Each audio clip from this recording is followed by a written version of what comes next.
আগন্তুক পঞ্চায়ত নিৰ্বাচনৰ উপলক্ষে ঢকুৱাখানা বিধানসভা সমষ্টিটো আমি NDA সমৰ্থিত প্ৰাৰ্থী জিলা পৰিষদ আৰু আঞ্চলিক পঞ্চায়তৰ সদস্যসকলৰ মনোনয়ন দাখিল কাৰ্যসূচী ইতিমধ্যে আমাৰ সমাপন কৰিলোঁ আৰু ইয়াত আমি তিনিটা দল ভাৰতীয় জনতা পাৰ্টি, অসম গণ পৰিষদ, সন্মিলিত গণশক্তি আমি তিনিওটি দলে NDAৰ অংশীদাৰ হিচাপে সকলোৱে সন্মিলিতভাৱে এইবাৰ ঢকুৱাখানা বিধানসভা সমষ্টিত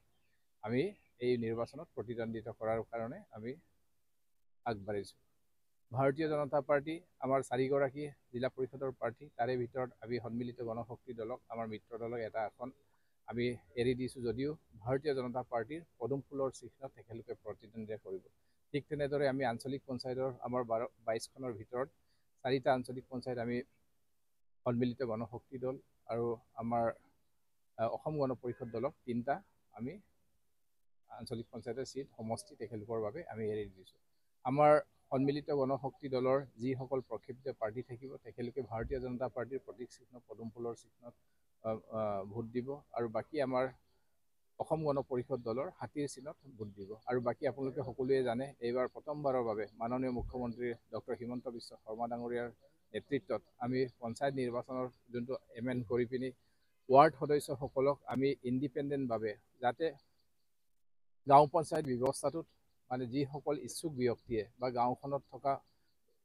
মানে ৰিটায়াৰ্ড শিক্ষকেই হওক বা কোনোবা এনেধৰণৰ বিশিষ্ট ব্যক্তিয়ে হয় তেখেতলোকে সময়ে সময়ে দেখিবলৈ পাওঁ তেখেতলোকে ৰাজনৈতিক দলসমূহৰ লগত মানে চিম্বল নথকাকৈ নিজা ব্যক্তিগতভাৱে কৰিব খোজে। এইকাৰণে এই বাট মুকলি কৰাৰ নিমিত্তে যাতে সকলোৱে অংশগ্ৰহণ কৰিব পাৰে তাত মানে দলীয় চিহ্ন নাথাকে। কিন্তু আমাৰ ৱাৰ্ড সদস্যসকলতো আমাৰ মিত্ৰজোঁটৰ সকলোৱে পাৰ্টি থাকিব বেলেগ বেলেগ চিম্বলত, কিন্তু আমি সকলোৱে সমৰ্থন কৰিম। ৰাইজে যাক আশীৰ্বাদ দিব তেখেতেই আমাৰ প্ৰাৰ্থী হ'ব আৰু আমি আশাৰ দৃঢ় বিশ্বাস ঢকুৱাখানাবাসী সমষ্টিবাসী ৰাইজে আমাৰ NDAৰ সমৰ্থিত সকলো প্ৰাৰ্থীক খুব সুন্দৰভাৱে মানে বিজয়ী কৰাব বুলি আমি দৃঢ় বিশ্বাস আৰু আমি এই আগন্তুক পঞ্চায়ত নিৰ্বাচনৰ জয়ী হোৱাৰ লগতে যাতে ভাৰতবৰ্ষৰ মাননীয় প্ৰধানমন্ত্ৰী নৰেন্দ্ৰ মোদী ডাঙৰীয়া আৰু অসমৰ মাননীয় মুখ্যমন্ত্ৰী ডাঙৰীয়াৰ সবল নেতৃত্বত যি উন্নয়নকামী যিখিনি আঁচনি ৰূপায়ণ কৰাৰ ক্ষেত্ৰত বা গাঁও অঞ্চলত যিখিনি মানে ক্ষমতা বিকেন্দ্ৰীকৰণৰ ব্যৱস্থাটো আমি অধিক শক্তিশালী কৰাৰ লগতে আমি গাঁও অঞ্চলৰ ৰাইজৰ যিখিনি মৌলিক অধিকাৰ এইখিনি আমি